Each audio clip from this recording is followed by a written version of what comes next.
ചാലക്കുടി വിആർപുരത്ത് തെരുവുനായ ശല്യം രൂക്ഷം. ഒരാൾക്ക് തെരുവുനായയുടെ കടിയേറ്റു. 2 വളർത്തുനായകളടക്കം 3 നായകൾ ചത്തു. ചത്ത വളർത്തുനായ്ക്ക് പേവിഷബാധ സ്ഥിരീകരിച്ചതോടെ പ്രദേശവാസികൾ ഭീതിയിലാണ്.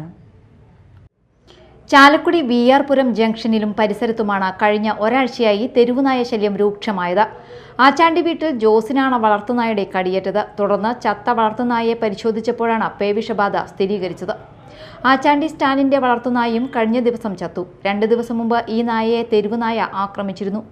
കണ്ണമ്പുഴ ജോൺസന്റെ വീട്ടിലെ വളർത്തുനായ്ക്കും തെരുവുനായയുടെ കടിയേറ്റിട്ടുണ്ട്. വീട്ടിൽ നിരീക്ഷണത്തിലുള്ള നായ അസ്വാഭാവിക ലക്ഷണങ്ങൾ കാണിക്കുന്നതായും വീട്ടുകാർ പറയുന്നു. പ്രദേശത്ത് നിരവധി വളർത്തുനായകൾ ഇതിനോടകം തെരുവുനായകളുടെ ആക്രമണത്തിന് ഇരയായി. മതിലുകൾ ചാടിക്കടന്ന കൂട്ടത്തോടെ എത്തുന്ന തെരുവുനായകളാണ് വളർത്തുനായകളെ ആക്രമിക്കുന്നത്. പലരും ആക്രമണത്തിൽ നിന്ന് തലനാരിഴയ്ക്കാണ് രക്ഷപ്പെടുന്നത്. സ്കൂൾ വിദ്യാർത്ഥികളടക്കം നിരവധി പേർ സഞ്ചരിക്കുന്ന വഴിയിലാണ് തെരുവുനായകൾ കൂട്ടമായി തമ്പടിച്ചിരിക്കുന്നത്. തെരുവുനായ ശല്യം സംബന്ധിച്ച് നിരവധി തവണ പരാതി നൽകിയിട്ടും നഗരസഭാ അധികൃതർ നടപടി സ്വീകരിക്കുന്നില്ലെന്നാണ് നാട്ടുകാരുടെ ആരോപണം. വളർത്തുനായ്ക്ക് പേവിഷബാധ സ്ഥിരീകരിച്ചതോടെ പ്രദേശത്ത് ആശങ്കയും വർദ്ധിച്ചിട്ടുണ്ട്. തെരുവുനായ ശല്യത്തിന് അടിയന്തര പരിഹാരം വേണമെന്നാണ് നാട്ടുകാരുടെ ആവശ്യം. Media time, Chalakudy.